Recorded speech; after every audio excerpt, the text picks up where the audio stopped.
Okay, good morning or afternoon or evening, everyone. My name is Carol Cohn, and I'm the director of the Consortium on Gender, Security, and Human Rights at the University of Massachusetts, Boston. And it's my pleasure to welcome you to the second webinar in the consortium's Fall Speaker Series. Today's topic is going to be extractive industries, violence, and corporate criminality. Is there a pathway to global justice? And while people are still joining in, I'm going to take a few minutes to give you some information about what to expect today. First of all, the chat is on right now. We'd love to have people introduce themselves. It'll only be on for this introductory time, and then again near the end if there are any resources or thoughts that you'd like to share at that time.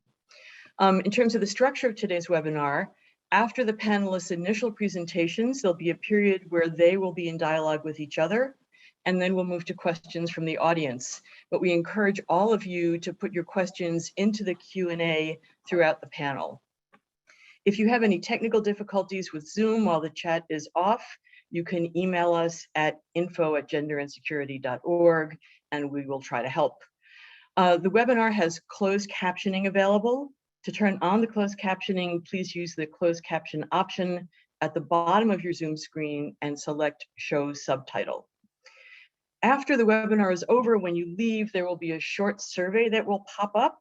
And while these can be annoying, we would really appreciate it if you would take the time to fill it out. Last but not least, this session is being recorded and the video will be available on the consortium's website a few days after today. Before introductions, I have some acknowledgements.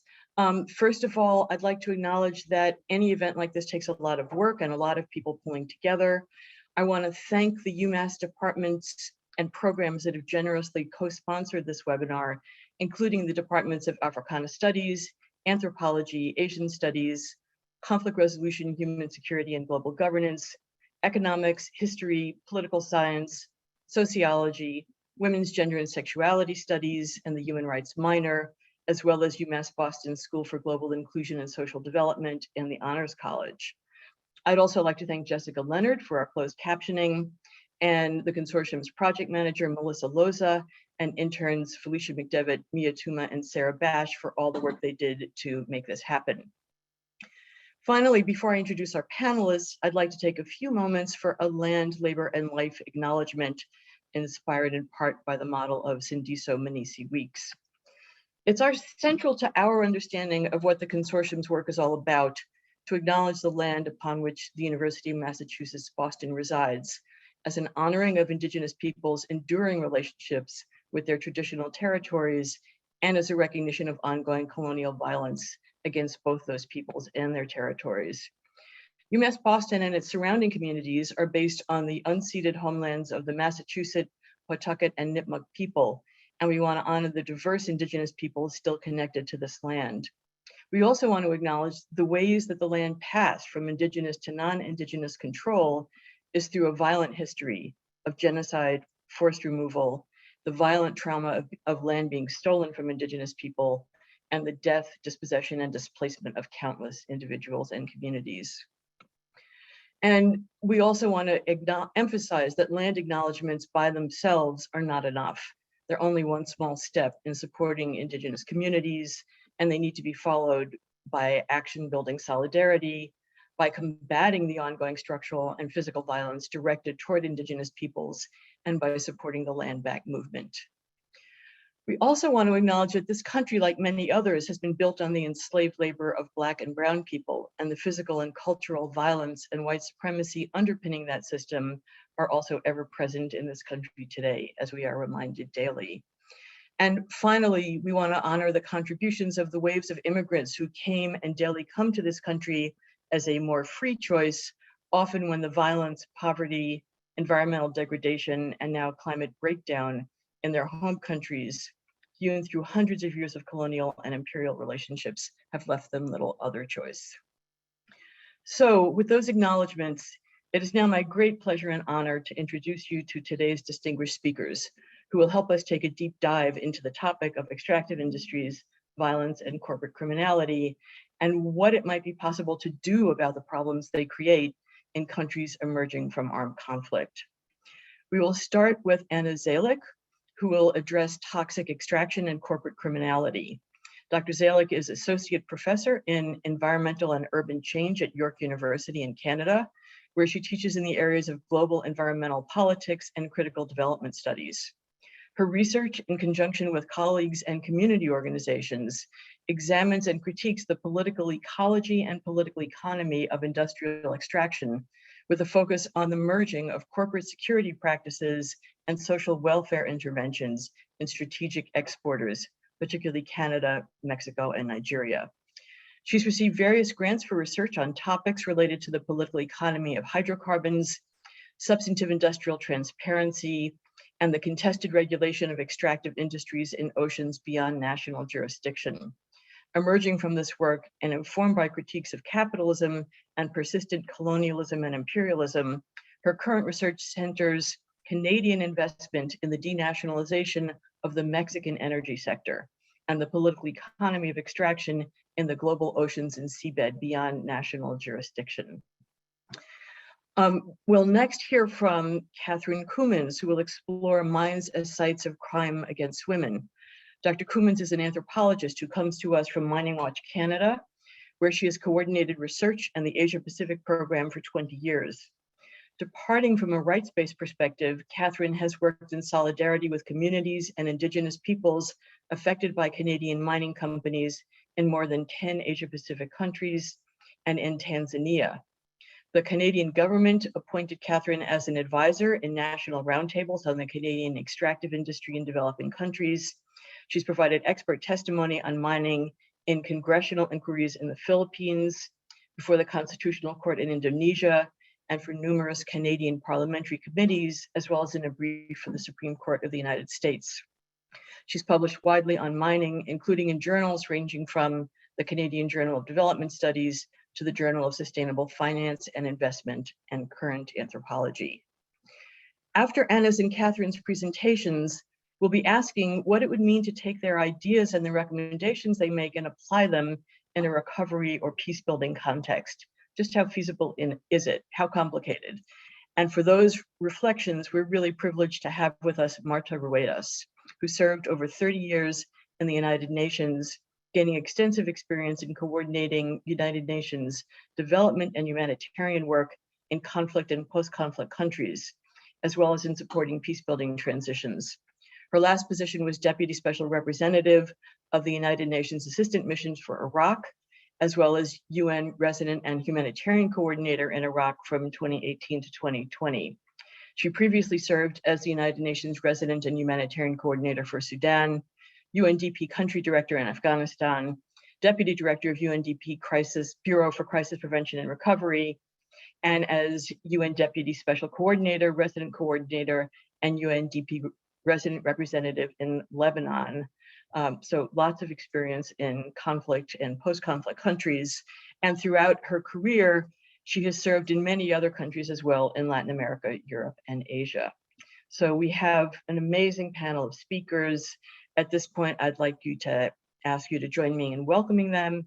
And Anna, I am delighted to turn it over to you.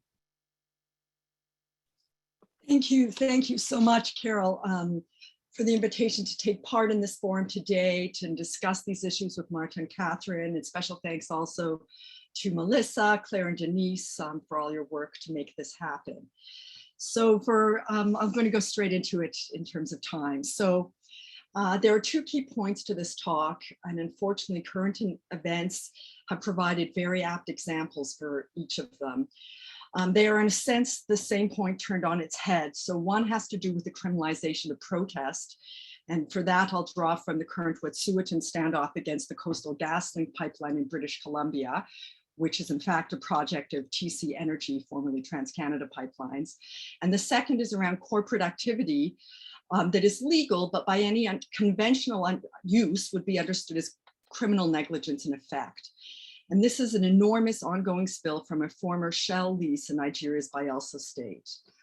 I'll afterwards give some examples of solutions that have been proposed for each by colleagues of mine that are relatively palatable within sort of global capitalism, but I think are not necessarily fully substantive. And so afterwards, I'm going to talk a little bit about solutions that would emerge from a reparations lens and also from abolitionist perspectives, because I think extractive enclosures may be understood using a carceral lens as having much in common with spaces of criminalization with the plantation system.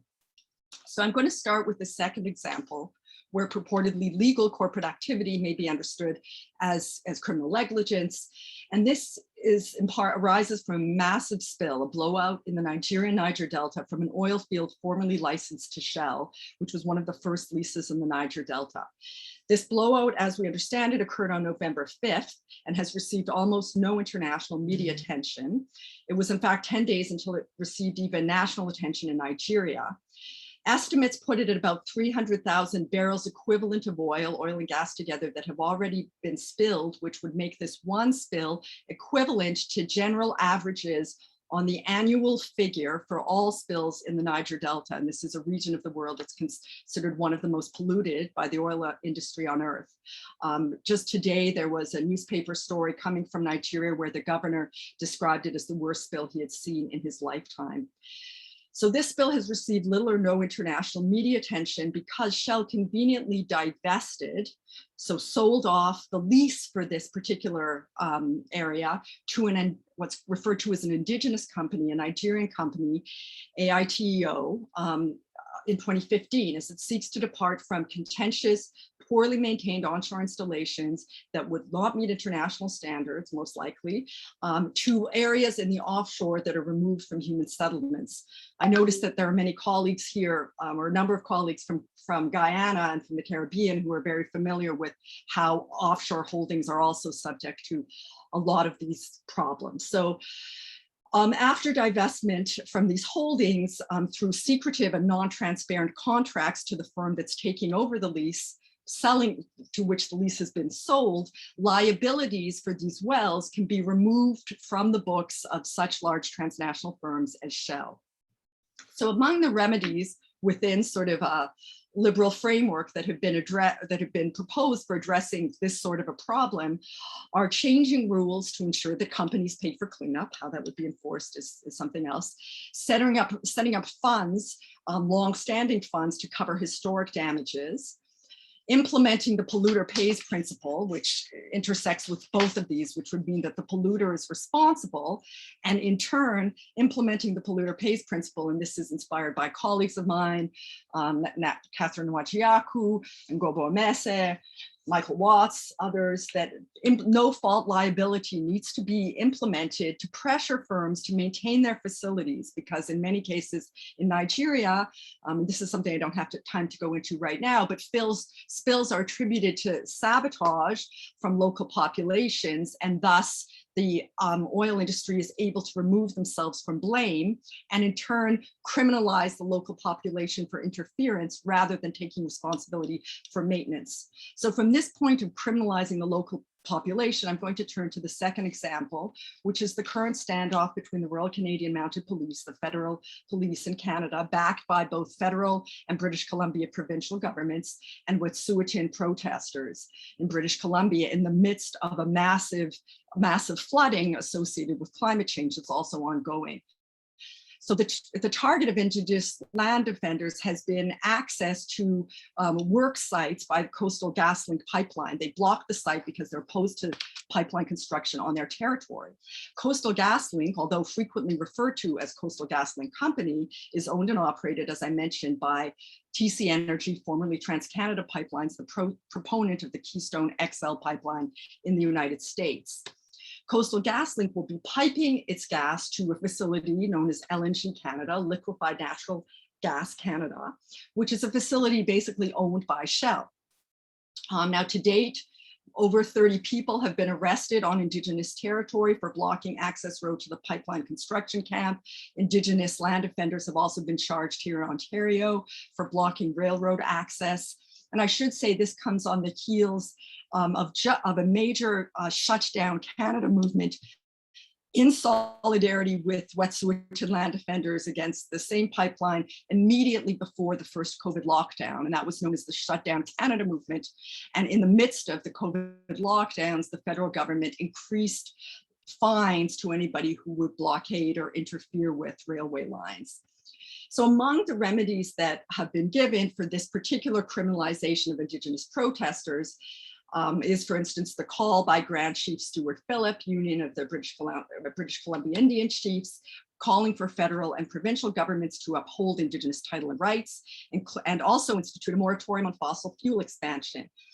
There's also calls for an immediate cancellation by the RCMP of arbitrary exclusion zones, which criminalize Indigenous people's ability to access their own territory, the dropping of charges against those who have been linked to seeking to defend this land, a re-examination of the use of injunctions that assist corporations in removing First Nation land offenders, and the cancellation of the project. And, you know, in fact, there's a letter now circulating that has been signed by 1,700 academics now, more than that, globally, calling for these things. So from this, I want to move to what I consider to be sort of more substantive solutions to these kinds of problems. And so I'm going to just share one slide that allows us to sort of think through this. Sorry, I'm not seeing, why is my, oh, there it is. Okay, here we go. So hopefully everyone can now see this slide. So this is the slide of the abstract of an article that was published in 2019 in the Proceedings of the National Academy of Sciences, which is a major science journal internationally. And so I draw attention to this article in situating the two examples I just gave in the overall climate of impunity for corporate behavior that dates back to at least imperial and colonial escapades of the joint stock companies, so the chartered European trading companies of the 1600s, backed by their own state sovereign authority. And I believe this historical element is important because I think we need to be thinking about a reparations lens in looking at longstanding neglect and pollution, potentially criminally understood pollution by transnational firms. So, you know, reparations has received decreasing attention for the last decade. At my home university of York University, under the leadership of my colleague Honor Ford Smith, there were a series of panels on reparations last year. Historian Robin Kelly addressed reparations for transatlantic slavery and to Indigenous peoples in a public lecture he gave last summer. And he actually made the critique that a reparations lens was not sufficiently transformative, that it operates within capitalist logics. But I'm going to start with the reparations lens and then move on to briefly what a more abolitionist perspective would offer. So if you look at this particular abstract, and I'm just going to read from the middle of the abstract. This particular article demonstrates, drawing on the two most reliable sources of data available in Nigeria, how onshore oil spills affect neonatal and infant mortality. And so they compared siblings born to the same number, conceived before and after a nearby oil spill. And they found that nearby oil spills that occurred before conception increased neonatal mortality by 38.3 deaths per 1,000 live births, which corresponds to an increase of around 100% on the sample mean. Now this would seem like an obvious case for a class action suit, but I think is really, given the longstanding nature of various decades of pollution in this region and the longstanding implications it has for ongoing health effects, it needs to be thought about through a reparations lens. And so also during the first COVID lockdown with colleagues, Dr. Kathryn Kuhlman and Dr. Sumesoka, we published a piece that basically said that the oil majors in Nigeria's Niger Delta, including Shell, need to be held accountable for longstanding collusion, not only in the judicial murder, as it's been called, of the Ogoni leader Ken Saro-Wiwa and but also of the ongoing pollution from their operations. And so not only do we need to consider divestment from the specific firms, not necessarily on the basis of CO2 emissions, but on the basis of long-standing racist practice. And so a reparations lens allows us to promote that. So here I'll just turn to the final, comment coming more from an abolitionist perspective, that if we're seeing a reparations perspective as one that operates just by sort of paying for longstanding damages, a solution that would actually alter this context in which corporations hold so much power is one that actually looks at the abolition of carceral regimes, the abolition of the securitization of extractive enclosures.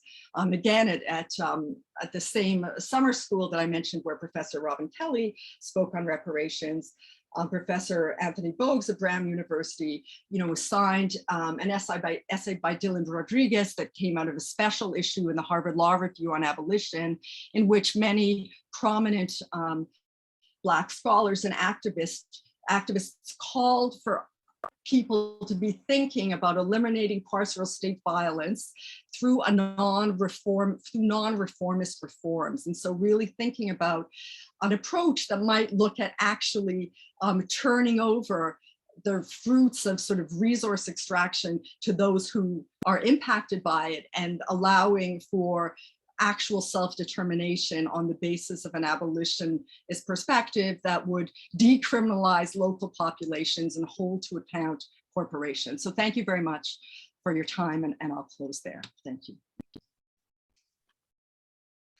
Anna, thank you so much, both for those really powerful examples and taking us on this journey from, starting with the actual complete lack of accountability and mechanisms for accountability and responsibility over to what it might look like to have a reparations or abolitionist perspective. At this point, I would like to invite Kathryn Kuhlman, our next speaker, to please join us. Thank you, Carol. For many women around the world today, mines are places of violence, including sexual assault by mine personnel, contractors, public and private security. These often remote mines are in fact crime sites, where majority of mining-related crimes committed against women and girls remain concealed and unaddressed. As early as the mid-1990s, so well over 20 years ago, women from communities affected by mining and women mine workers from Latin America, Africa, and Asia came together to share their experiences, to document the wide range of mining-related harms that they had endured, and to call for specific change. At the third International Women in Mining Conference, which was held in 2004 in Visakhapatnam in India, the gathered women stated, and I'm quoting, "We have created an international platform for ourselves as our voices from the mine pits and from the remote hills, forests, and deserts we hailed from need to be heard by the world all over to understand that extraction and processing of minerals has serious negative impacts on women and communities which are invisible. We want to collectively define our perspective of sustainable development and utilization of the world's resources, and to rebuild our lives and identities which are being destroyed by the mining industry," unquote. Based on experiences shared at that conference, the women detailed, and I'm quoting, "the social, cultural, economic, livelihood, physical, ecological, and sexual abuses on women and children as a result of mining operations and projects so far undertaken in each of their countries, as well as the loss of control over natural resources, legal and customary rights, traditional knowledge systems," and the women noted that the mining industry has generated serious development myths, which we challenge from a gender perspective.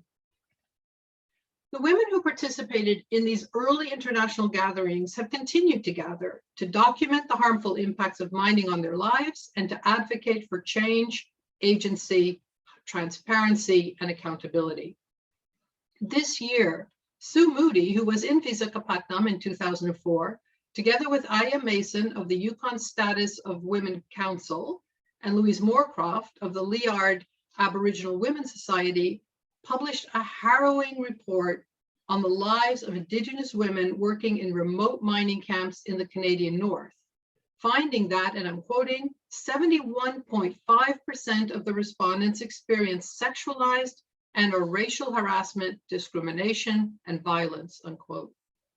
Also this year, Siti Mumunai, another participant of the Women in Mining Conference in 2004, published an article in Ethnography with Tracy Glynn, aptly titled Unearthing Conscience Intent in Women's Everyday Resistance to Mining in Indonesia.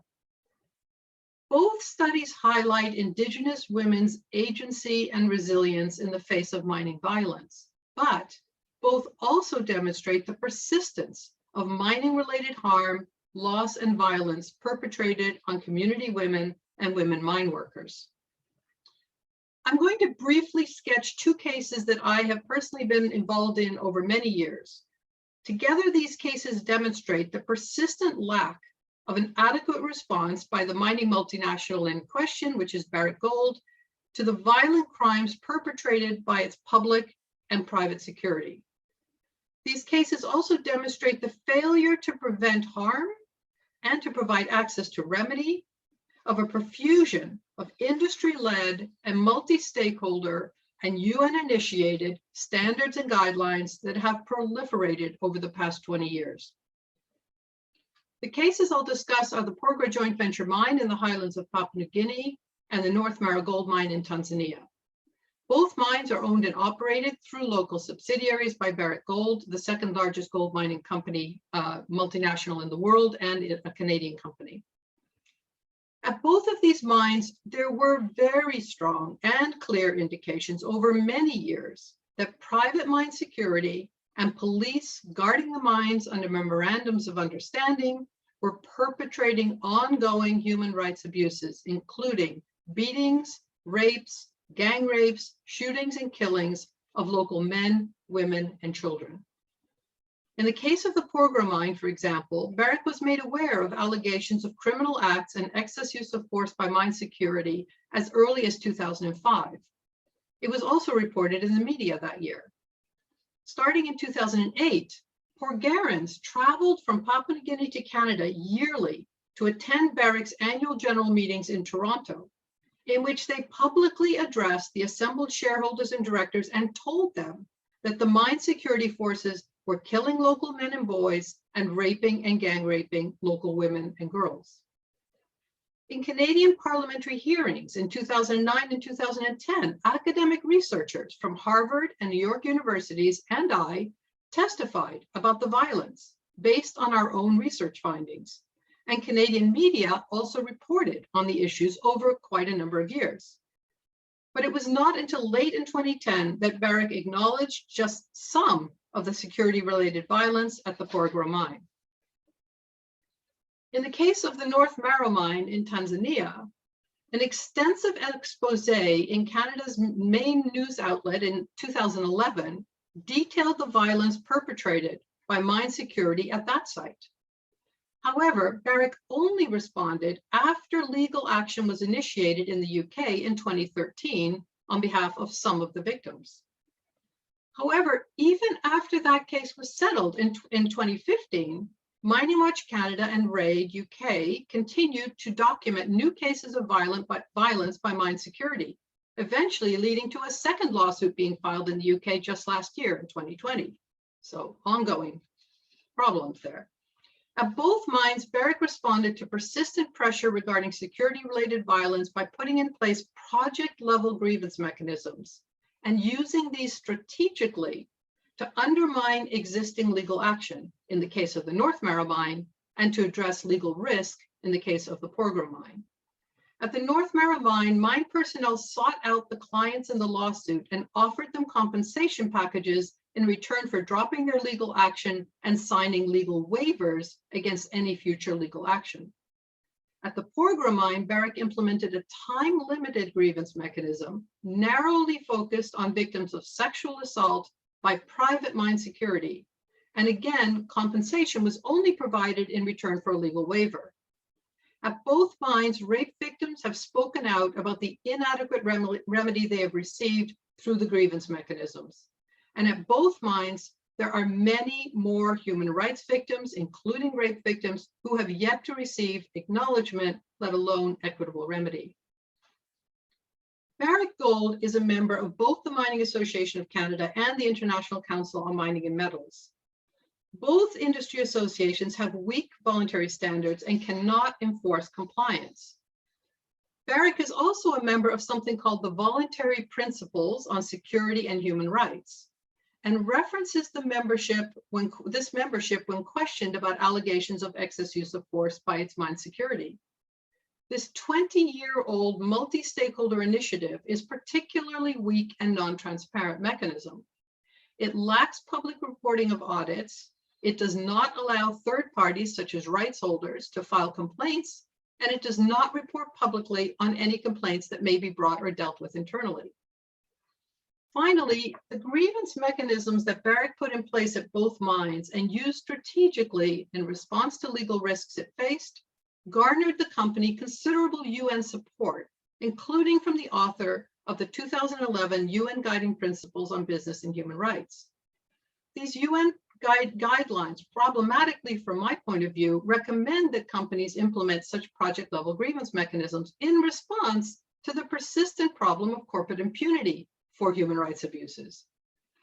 The UN Guiding Principles themselves have been critiqued by Simons and Handel in a now award-winning publication of 2019 for failing, and I'm quoting, to acknowledge women's experiences or to protect women's rights in the realm of resource extraction, unquote, and for perpetuating, quote, the patriarchal and neoliberal structures that oppress women, unquote. The UN Working Group on Business and Human Rights, which recognizes that sexual violence by security guards in the extractive industry is an endemic problem, their words, issued updated guidance in 2019 specifically to address the need for a gender lens on the UN Guiding Principles. But the UN still fails to address the likelihood of corporate abuse of project-level grievance mechanisms. So where does this leave us in terms of addressing corporate crimes and impunity? The women who started to gather in the 1990s continued to work in national and regional networks such as the Women in Action on Mining in Asia and Women in Africa. So these same women that started gathering in the 1990s are still gathering. And these groups now support efforts started in about 2014 to put in place an international, legally binding instrument on transnational corporations and other business enterprises with respect to human rights through the United Nations. In the home countries of mining multinationals, such as Canada, efforts are underway to implement mandatory human rights due diligence legislation. As in other countries where such legislation has been passed and is being considered, in Canada, this legislation will impose a duty on corporations to assess and prevent adverse human rights and environmental impacts through their global operations and supply chains. The legislation includes consequences for companies that fail to carry out adequate due diligence procedures and to report on these yearly. And it establishes a legal path for people globally who have been harmed by companies covered under this legislation to seek justice in Canadian courts. I'll leave it at that. Thank you very much.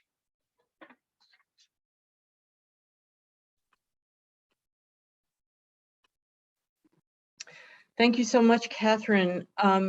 It's so interesting, both that you've brought us from the human and environmental harms of mining itself to the harms of the security sector involved with mining and the kinds of human rights violations that they are perpetrating. It's also really interesting that a lot of the kinds of mechanisms that you were speaking about, which are essentially mechanisms around human rights, due diligence legislation, are still far from where you started with, where what was happening when these women were coming together was that they weren't just talking about human rights violations, they were talking about whose vision of sustainable development, whose vision of a utilization of natural resources, and that part is not dealt with in these mechanisms that are so hard to get enforced or in place and enforced at all in the first place. All right, with that, thank you again, and let me turn to Marta.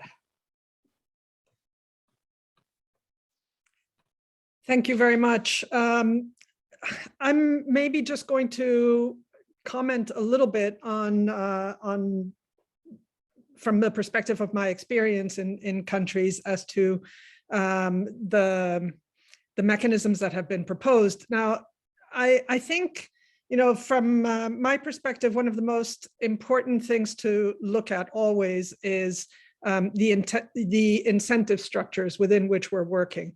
And obviously, if we're looking at the extractives industry, incentives are very, very strong in terms of where we're sitting in a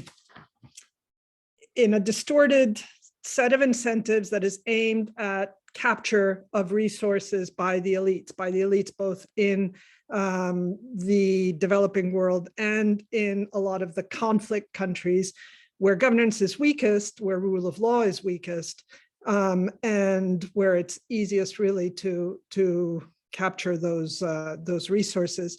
And so, you know, in order to, I mean, I was very glad to hear some of the redress mechanisms that are proposed for use of the legal systems in Canada and some other countries, because the legal systems in a lot of these countries that are in moments of protracted crisis situations, a lot of them conflict, are just not functioning. They are either captured themselves or they are extraordinarily weak.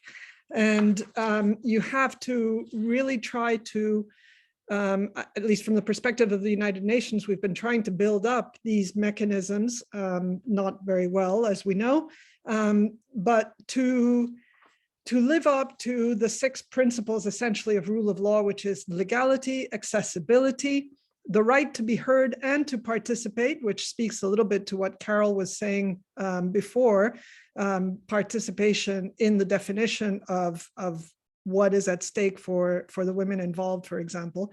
Transparency is another one of the principles, the right to appeal and accountability of decision-making.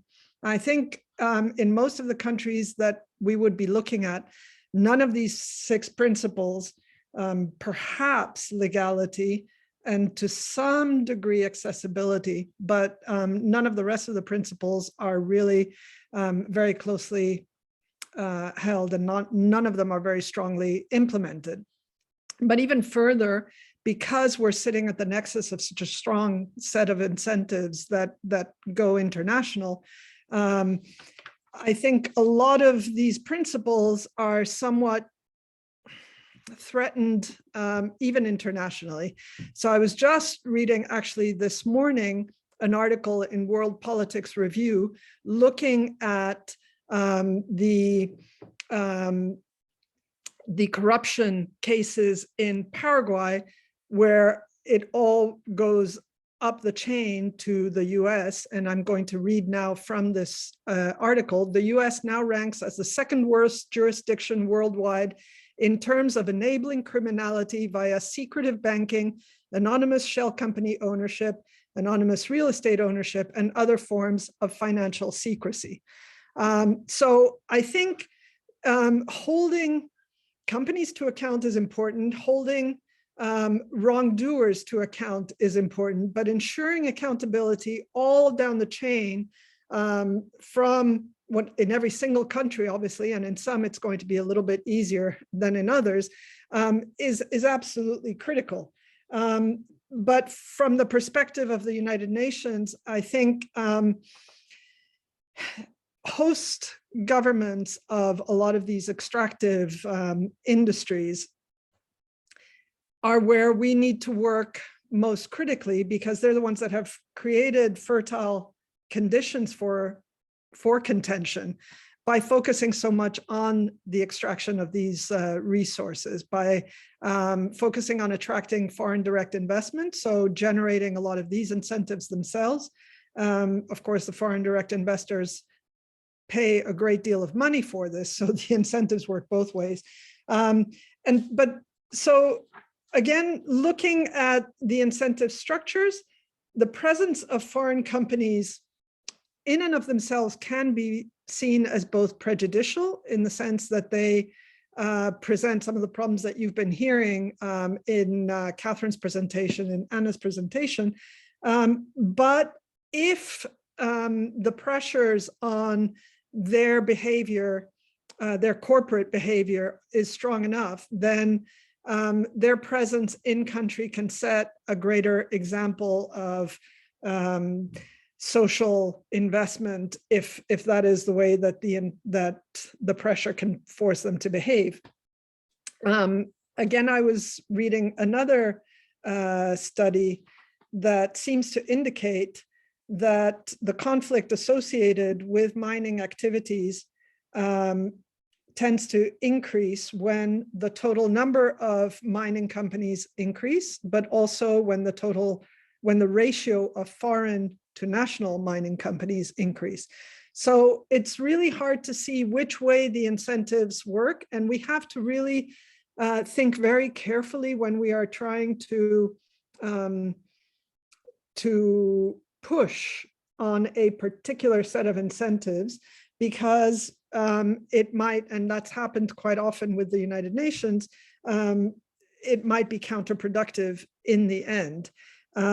When you are in a country in conflict or in a protracted crisis situation, most often the extractives resources are what are fueling the conflict itself and maintaining the people in power in their positions. So if we look at Sudan, we can see that as early as June of last year, there was a policy brief from the European Council on Foreign Relations that warned of the potential derailing of the Sudanese government's democratic efforts. And it read that the civilian wing of the Sudanese state is bankrupt, but unwilling to confront powerful generals who control a sprawling network of companies and keep the central bank and the Ministry of Finance on life support to gain political power. So this was already visible in June of 2020. Actually, it was visible long before. It's very well known that the extractives industry, or rather, that the security apparatus in Sudan is financed through this network of companies that they manage to extract these resources. And these have never been able to be taken over by the democratic government. A lot of them are fueling the rebel factions, the various different rebel factions historically, and certainly the security institutions, none of which facilitates the transition to democracy. And yet there wasn't enough pressure brought to bear on the military at the time, and there isn't enough pressure brought to bear on a lot of the similar other institutions that are controlling the extractives resources nationally to change the behavior. And I think that is something that perhaps falls into the realm of politics, but to a great extent falls also into the realm of social movements. And I think that one of the solutions has to be that we bring enough pressure to bear. So social movements seem to be the way that currently there is pressure brought on environmental issues. We've seen some success in Black Lives Matter internationally, but it's not really working very strongly in terms of, in benefit of gender issues, unfortunately. And I think we need to explore how that can be strengthened, that line of work can be strengthened. There are a lot of organizations that represent the issues that are dear to the hearts of a lot of these different stakeholders, but they don't seem to cohere into something that can generate the level of pressure that will generate change. And actually, one of the things that, to my mind, is somewhat astonishing is the lack of dismay that is generated by reports such as the one we saw in Anna's presentation at the effects on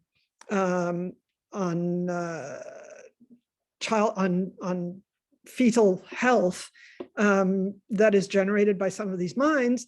The same with reports of rapes and attacks on women. None of this seems to generate the level of dismay that can be a push for change. And I think we have to explore exactly how that can be magnified, or how that can be generated, because we really see that extraordinary damages to women are generated without any redress, without any degree of dismay is maybe the word that I'm looking for. And I've received the warning to finish my remarks, so I'll leave it there. Thank you so much, Marta. One of the things that your remarks really raised for me is the question, when you're talking about social movements that would not only be expressing dismay, but also then would be targeted at particular actors. We've now talked about the transnational mining companies themselves. We've talked about governments in countries or other actors in countries where the mining is occurring. And you also, in talking about Paraguay, are talking about the ways in which you can and have to trace criminality and corruption all the way up outside of the countries where it's happening into the centers of finance, and which tends to be a lot more opaque and a lot harder to figure out how to organize social movements around, although obviously there have been some attempts at that. But certainly a lot of the mechanisms that we've talked about so far, the attempts at accountability mechanisms, have been at the level of the corporations rather than any of those other actors that you're talking about. So with that, let me ask Kathryn to come on back in, and let me invite the three of you to now speak with each other, ask each other the questions that you are dying to ask each other.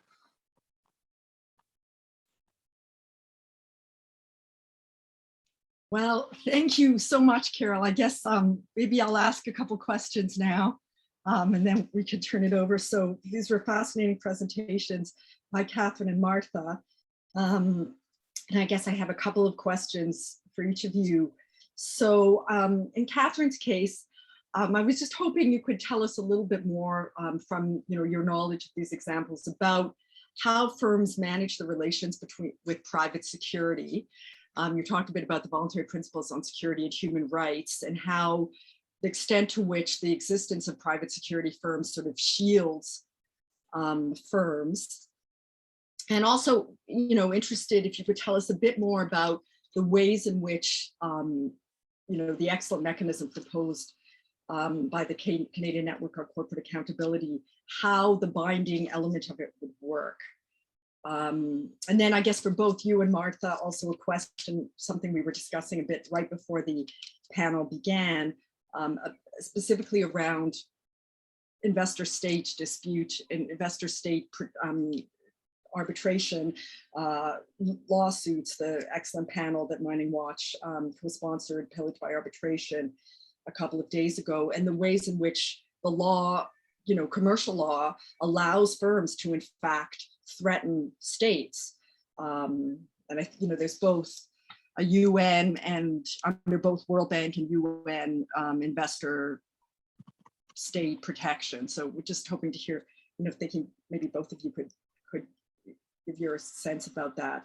Also, Martha, specifically on the non-accountable governments that you talked about, how basically firms benefit from the governments not being accountable. Just historically, arguably, one could say that the so-called, say, resource curse is the product of relationships with investing firms that actually work against substantive democracy, right? I mean, if you get a lot of your revenues from royalties, from rents, from high valued resources, then you don't have to tax your local population.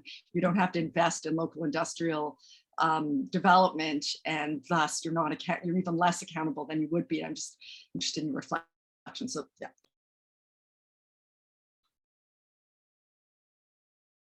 Kathryn, you want to go first? Sure, I'll jump in. On the issue of private security, private and public security, and by public security, what I'm talking about here is police. So these are public police forces that get roped into these mine sites through memorandums of understanding. This was the case both in Papua New Guinea and in Tanzania, and we're discovering that this is the case in other countries in Latin America and other places as well. So the companies will have their own private security that they bring in, and they could be coming from anywhere all over the world. And then they create these memorandums of understanding to also bring in police to provide security for their mine site. And what I want to say about this is that we've been talking a little bit about how resource extraction exacerbates conflict or deepens conflict in places that are already conflict zones. But mine sites almost always are themselves conflict zones. They create a conflict zone around themselves, even in a country that is otherwise peaceful. And sometimes that can expand, right? And actually create a civil war, as it did in Papua New Guinea, which started at a mine site, but ended up becoming a civil war. So because mine sites are so harmful to local communities and to workers, but it's the local communities that they want to control by bringing in private security. And because mine sites are so harmful, and because they actually deepen development deficits, poverty, etc., people will sometimes try to get access to some of the gold that's residual in the mine tailings or in the waste. This is not the gold in the pit, but the gold that the mining company throws out. And this was the case both in Tanzania and in Papua New Guinea. This is men, women, and children going into the waste dumps and trying to find some residual gold in the waste, and then being attacked by both private and public security. And what we're finding is that the company, if it will take responsibility at all, and in these two cases I gave, you can see how difficult it is to even get a company to acknowledge that its security forces, private and public, are creating criminal acts, causing criminal acts and excess use of force. If they do finally are forced to acknowledge this, they will only take responsibility for their private security. They'll say, oh no, those are the police. The police are here to do the police's duty. They, talk to the government of Papua New Guinea, the government of Tanzania, even though they have memorandums of understanding. So there are some multi-stakeholder guidelines around private security, which is the 20-year-old voluntary principles that I talked about. There's now also a more recent guideline, multi-stakeholder guideline, that's come out to provide guidance on how companies should treat police forces and public security that they use at their sites. But both of these mechanisms were created with the mining companies at the table, and they're weak and they're non-transparent. So there are audits that mining companies may carry out under these guidelines, but those audits are secretive. They're never made public. And so there's no real accountability associated with these multi-stakeholder mechanisms. So I'll leave it at that and quickly turn to the mandatory human rights due diligence. And I'm really struck by what Carol said when she said, really these efforts to come up with access to remedy and access to justice don't cover all of the things that the women who gathered in the mid-90s all the way through the meeting in Visakhapatnam in 2004 and continue to call for, which is much broader. And I think that's very true. However, this goes a little bit also to what Marta was saying is around incentives and disincentives. And I think what these mechanisms, both the UN treaty that the women are calling for and the mandatory human rights due diligence in the home countries of mining multinationals, what we're trying to do is to up the costs to companies, the disincentives, if you like, to causing harm. So by saying, okay, if you continue to operate business as usual the way you always have done, if that works for you, you get your gold, you get your, whatever resource you're after, and you don't pay any costs for all the harm you do, we're going to start making the harm you do cost. And maybe, hopefully, that will cause these companies to actually rethink how they operate. There's also the preventative side of mandatory human rights due diligence, in that companies have to report yearly on the risk that their operations and all of their subsidiaries may cause to human rights. So they have to actually start thinking about, well, what are the risks that we're imposing on people and on environments? And then they have to report on what those risks are and what they're doing to address those risks, to prevent harm. This is all in the early days. We'll see, maybe 10 years from now, 20 years from now, we'll see what was flawed in this effort, but it is the latest effort that people are getting behind. I think I'm going to turn it over to Marta so that I don't take up all our time. Thanks. I was reading sort of the questions that are coming in through the Q&A, so I want to maybe start with one that is directed to me there first, because it kind of speaks to the same thing.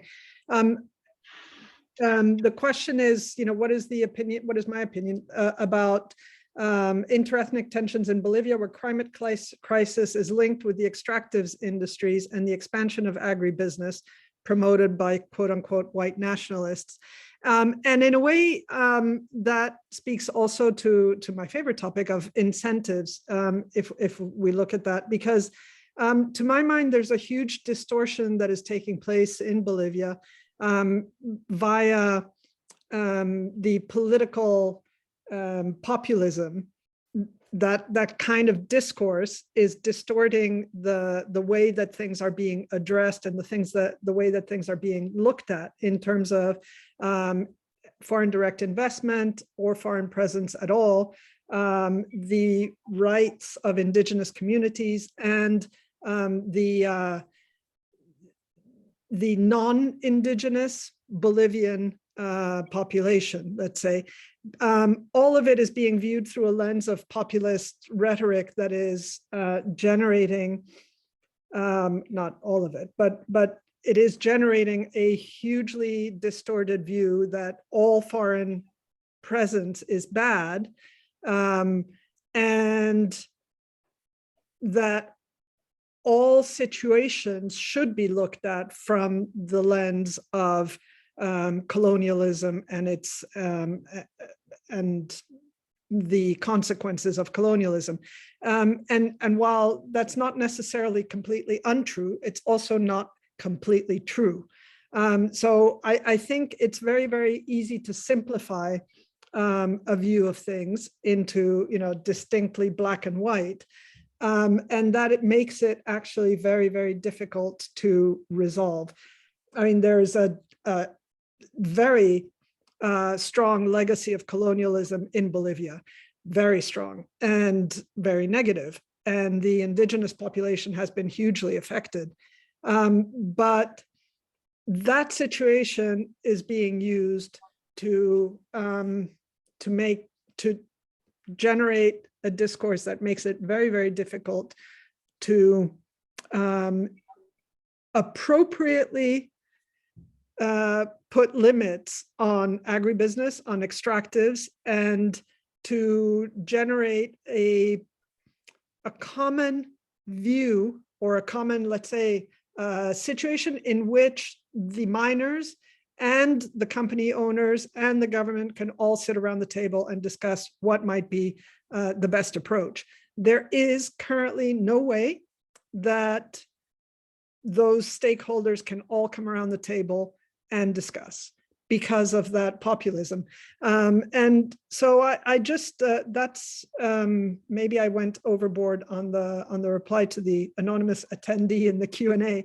But I think it's very, very pertinent, because it's within any kind of conflict situation where Bolivia is not quite so bad as many other places, but where it's easy to manipulate, let's say, the situation. And in the case of a lot of the conflict countries, the governments have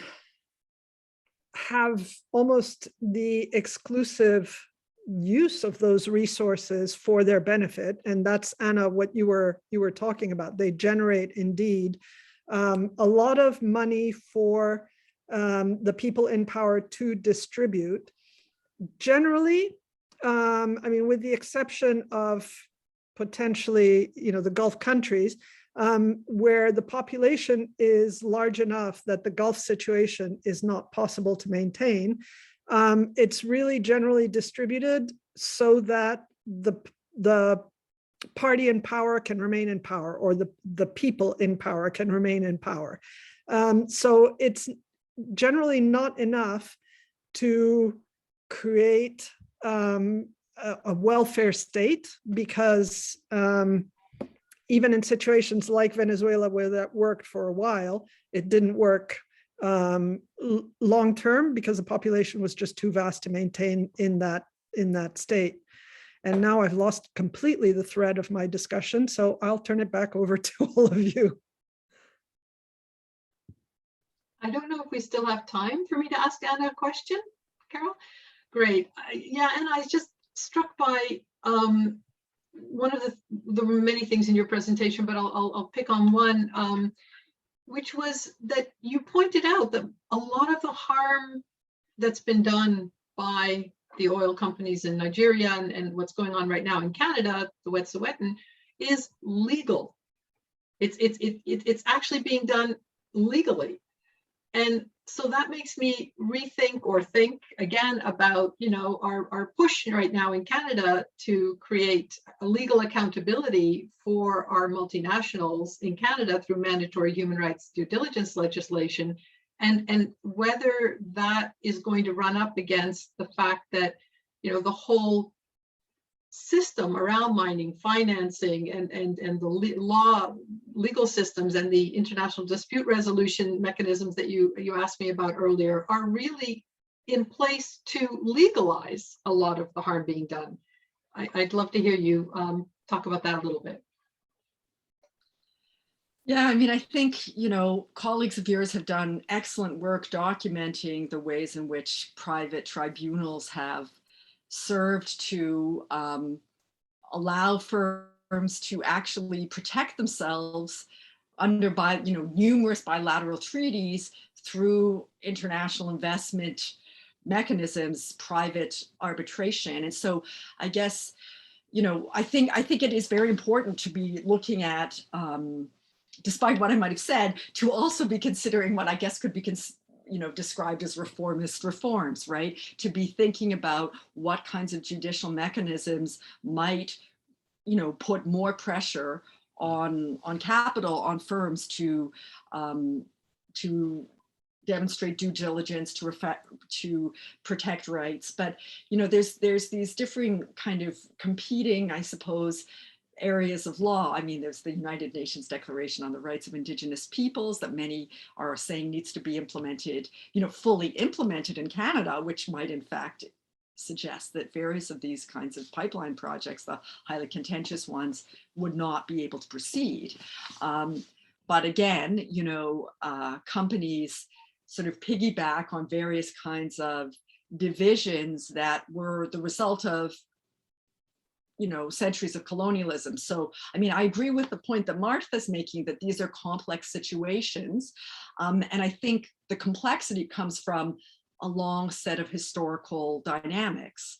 And so in the Canadian context, in many different settings, it's the divisions that have been wrought by a number of centuries of exploitation and colonialism. And that's not to say that these certain kinds of divisions didn't predate European imperialism, but they're used in order to be able to further exploit and extract certain regions. And so certainly in the Canadian context, the pipeline firms are saying, well, we have agreements with a certain sector of, the elected leadership.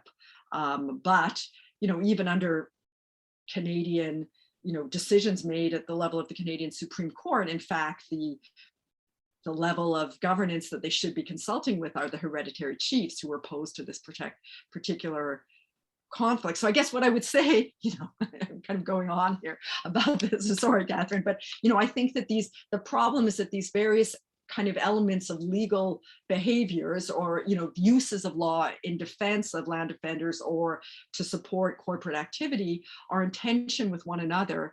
And the tensions, ultimately benefit under the system that we are working within, ongoing profits to private firms and to state firms in some cases. And so, the question is, do we need to, rethink ownership structures completely in order to be able to really substantively change the system? But I don't want to sound as if I'm not being hopeful. I think I'm being very hopeful. I think that the current conditions that have arisen from COVID have demonstrated the need for massive change, and that COVID has also created the conditions where people can see that massive change can be implemented in a few months' time with the political will. And so we need to create that political will. Anyway. Yeah. Can I maybe, or is there, or have we run out of time? We haven't run out of time. We have a class with us that ends at 12:15, well, at a quarter after the session ends at 1/2 past. So if, Marta, can you hold it for a minute? We'll try to deal with this question and then, okay. So the question from the class, and I think each of you who's worked in different, in different countries with different conflicts around extraction might have different answers to this. How do we link the particular inner antagonisms and struggles of a group of people and link it to a larger universal struggle in a productive way without it imploding, dividing, et cetera? Around the issue of building social movements. And we're talking about social movements, both that arise at local mine sites, for example, in specific countries, but also since this problem is clearly not just about those corporations and about those companies, how do we link them into something larger without papering over differences or having it implode? I mean, that's the model.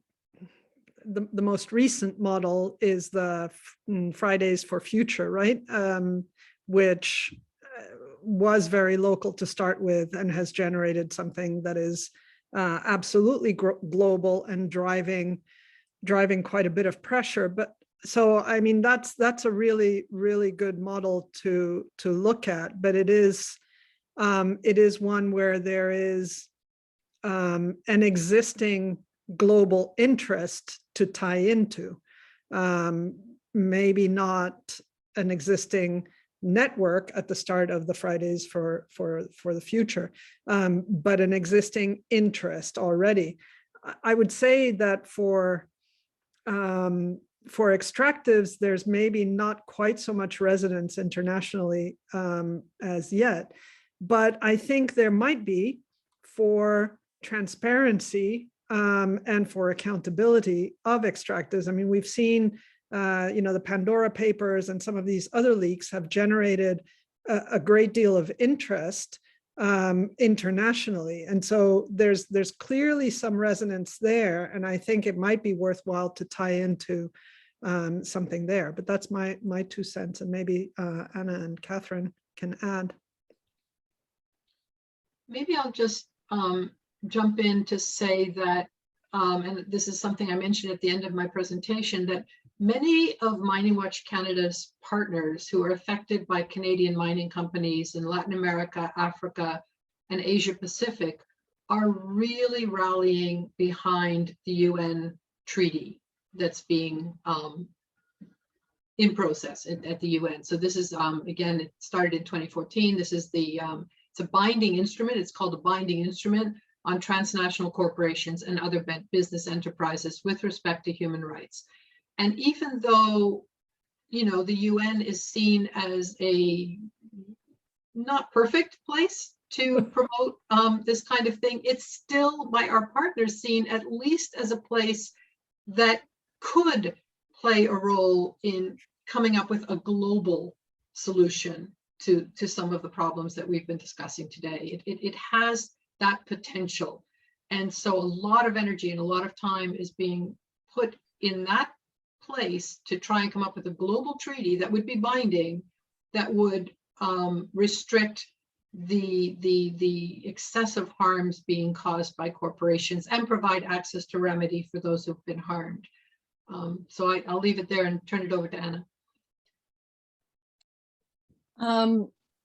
So sorry, I was adding something to the chat, and so I might be a little bit distracted by trying to do that at the same time. But I would say ultimately, I mean, one of the things that I'd like to draw attention to as well, which we haven't discussed today, has to do with beneficial ownership and firm activity. And so, you know, I think this applies more to smaller firms than to larger firms. But I think it's something that we need to be also thinking about in terms of the questions of secrecy that Carol has highlighted, that Marta has highlighted. We need to be thinking about, you know, financial transparency.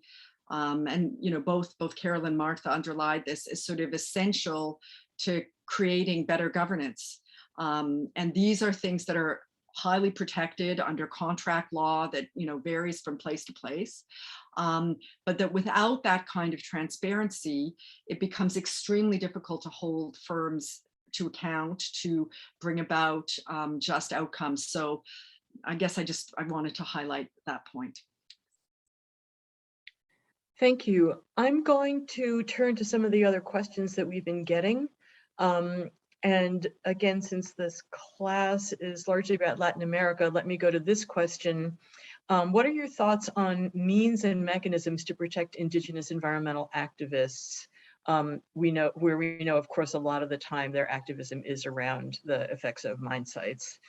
For example, in Colombia, which according to Global Witness had the highest number of murders of environmental activists last year, majority of whom were Indigenous or Afro-Colombian. Means and mechanisms for protecting Indigenous environmental activists. I'm afraid I'm extremely pessimistic in that, and it's really a horrific set of numbers. I agree, but I mean, part of what is giving rise to that violence is the lack of an effective rule of law mechanism around the extractives and natural resources area, and it's so difficult to build up an effective mechanism for accountability and for justice in these areas. So I cannot think of a good answer, and I hope that Kathryn or Anna have a good answer for that. Either of you? Just maybe quickly, in all of these discussions around, you know, I call it how to bell the cat, you know, how to constrain corporate power where it is abusive. And that is clearly so prevalent all over Latin America, but also in Africa, also in Asia Pacific. I think we have many people from the Philippines here. I work in the Philippines and we see it there as well. As soon as often Indigenous peoples, because a lot of these mines are in remote areas where they're on the territories and lands of Indigenous peoples, where they literally put their lives on the line to try to protect the values of importance to them, which is land, location, tradition, culture. They are putting their bodies between the bulldozers and their lands. And then they're called human rights defenders, but really they're just trying to defend, you know, their own lives and their own livelihoods and the lives of their children. And yes, then they're human rights defenders, they're environmental defenders, and Global Witness does an amazing job of every year documenting just how this problem is increasing because they become criminalized, they can be killed, they can be, you know, beaten, raped in the case of women.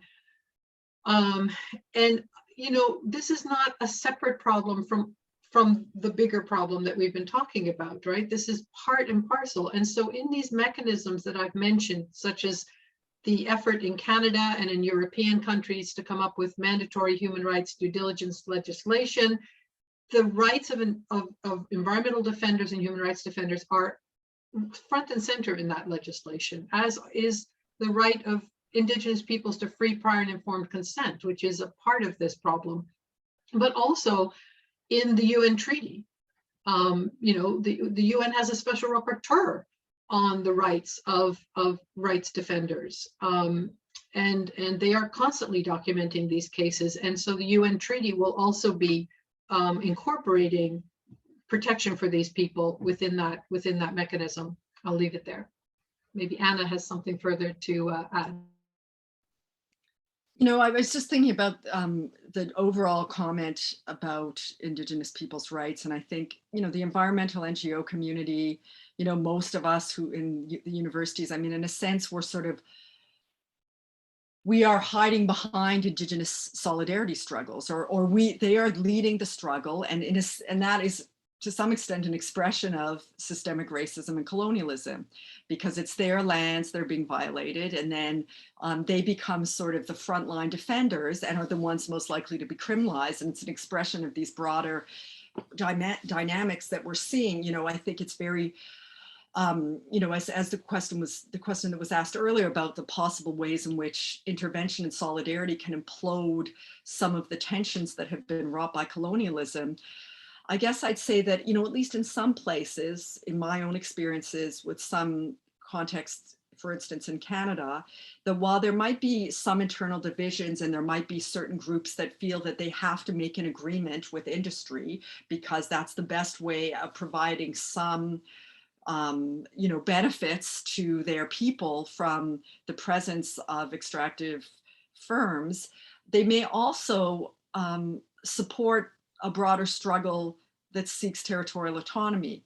You know, I think that sometimes those things may in fact even go hand in hand, that there's a recognition that there are limited ways of receiving redress, that sometimes an agreement has to be made, and that, but at the same time, there is respect for those who are willing to oppose the imposition of industry. So, you know, I'm not suggesting that there's any easy solutions, but I do think that, you know, the criminalization of largely Black and Brown people and Indigenous people in these settings is an expression of the ways in which, you know, different forms of white privilege, of, you know, long-standing political differentiation plays itself out in these disputes, and we're all navigating these problems constantly. Like, there's no one easy way out of this conundrum, I guess, except for to try to do work that will ultimately empower those people who are seeking to protect their land, even as we recognize that we have, you know, benefited from these people having been expelled from their land, that, you know, have pensions that are invested in these firms and so on. Anyway. If I can maybe just add something to what Kathryn had said earlier, because I think it's important to have a legal framework. So I would very much support, indeed, you know, to have these UN frameworks and so on be adopted. That gives, you know, some kind of legitimacy to an international legal framework. There's no doubt. But I think the main problem that we're looking at in the case of Colombia, in the case of a lot of Brazil, in the case of the Philippines, and a lot of these countries where people are just getting shot out of hand, and it's not necessarily the mining companies that are doing it, it's the government itself. And so, you know, I think we need to look at how can there be an enforcement of that legal framework, and that is the main issue. I think that well, not the main issue, but one of the issues that we really need to look at. It's not enough to just have the legal framework, but to be able to enforce it. Thank you. I'm going to take a couple of questions that are coming in, one from Marta and then one for our Canadians. So for Marta, could you please share some insights on ways to address the harm arising from the practices of regional actors? For example, Emirates' alliance with the Rapid Support Forces in the case of Sudan, which involves driving the illicit trade of gold and eventually undermining democracy in Sudan. And I think this question is, again, super important as we're trying to map what are the levels at which these crimes are occurring, where the funding for them comes from, and where we need to be intervening and thinking about intervening both through legal mechanisms and through social movements. So that question for Marta, and then the other question is, have you any information or research on Guyana? Many of the big gold and other mining companies are Canadian. In terms of ONG, Guyana's offshore resources are being touted as the new Saudi Arabia in terms of quantity and quality of grade of oil. ExxonMobil is the biggest now, very bad precedents being set, lack of transparency in contracts, especially Exxon, lack of access and disclosure of information, waiving of EIAs for extractives, et cetera, we seek your help. So I'm going to turn to Marta and then to Anna and Kathryn. So I think the question on the regional actors is super important, and specifically the one that you're talking about, the UAE.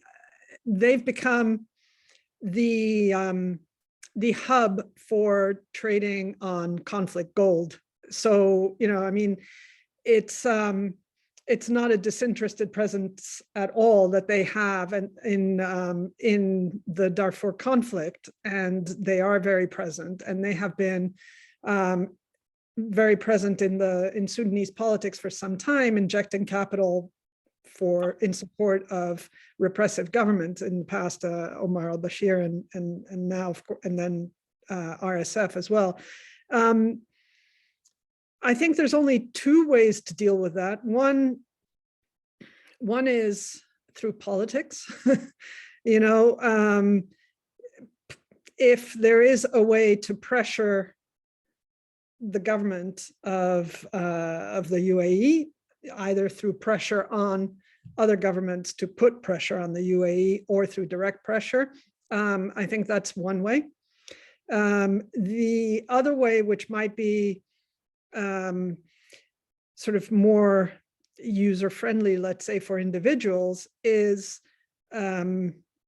transparency. Again, we've talked about it before, but they are, as I said, a trading hub for conflict gold. That is illegal. If we are able to somehow shine a spotlight on that, bring things to the front, to the public, that are currently being done under the table, then that is one way to try to address this practice. But it's by no means easy. I will agree. Over. Anna, do you want to go next?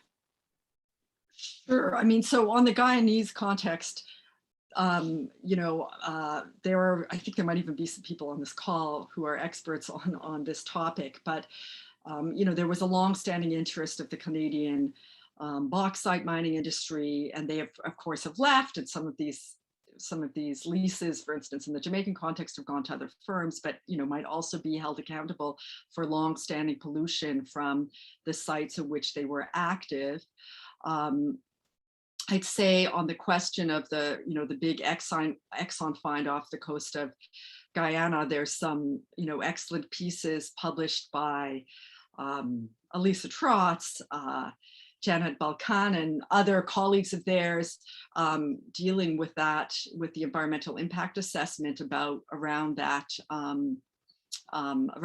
find, and pointing out all of the holes in the environmental impact assessment that in fact should take into account, you know, both possible impacts, ongoing impacts of produced water in Guyana, but also on all the neighboring Caribbean states and the liabilities that could be associated with that.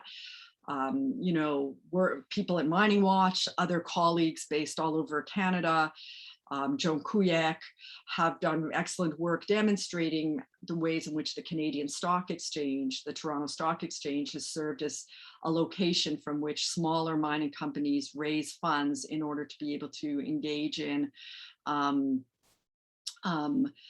you know, what might be speculative activities, speculative prospecting activities all over the Americas and the Caribbean.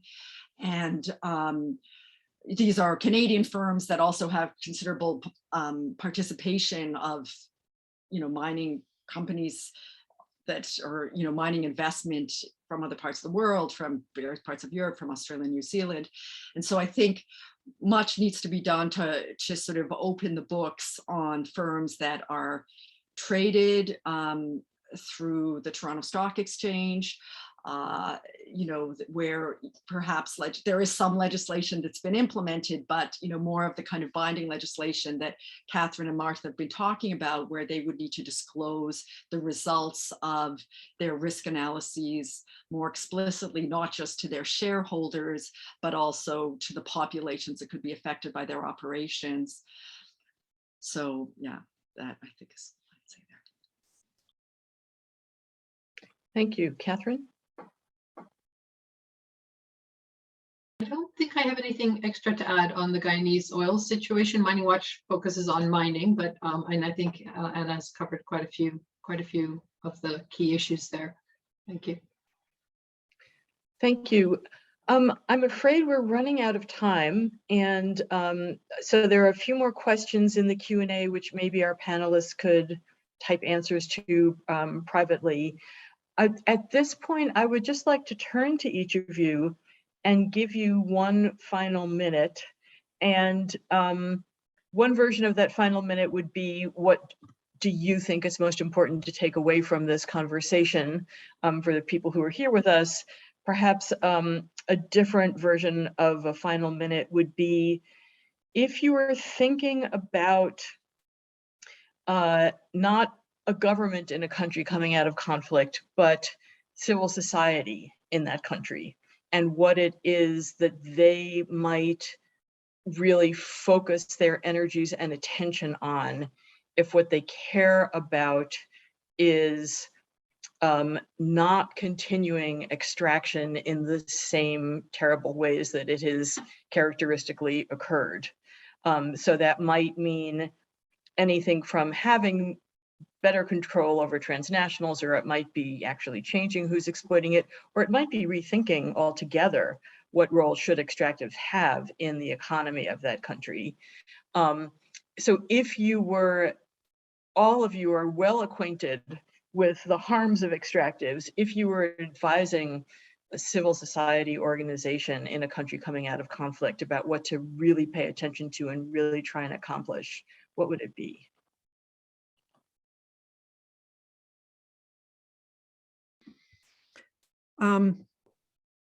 I can maybe start. For me, it's, you know, sort of hit them where it hurts, which is the money. You know, really, and I mean, you're never going to get rid of the profit factor from extractives, no matter what you do. But there is a hugely magnified amount of money that is generated by a lot of these mechanisms that can be brought to light through the work of civil society. So reducing the profit motive to some extent is a way to put pressure, and exercising that pressure to try to better structure the way that extractives are governed, I think would be a hugely beneficial way of operating. Over. Thank you. Anna, do you want to go next? Sure. So, you know, I agree with Marta said about the money being one of the ways one puts pressure. Looking at the recent points that were made also in the Q&A from Vanda Racek and Laurie Johnston, you know, I think there are very important agreements that social movements have pushed for to protect, as Vanda points out, the Escazú Agreement to protect Indigenous and Afro descendants, human rights and environmental community rights, and the ILO-based agreements that also seek protections. The problem is, you know, as is implied in Laurie's question, how do we get trade actors to comply with these? And that's not an immediately, there's no immediately straightforward answer because of the difficulty of enforcement. And I guess to that, I would say that, you know, there needs to be internationally recognized systems for corporations to disclose information that is considered private. I mean, this is true as much in Canada as it is in, you know, parts of the global South. It's very difficult to gain access to information that's protected as some sort of a, you know, trade secret, or that somehow represents you know, national security. If you put in access to information and privacy requests, you will get results from Canadian ministries that have huge amounts of information that's redacted.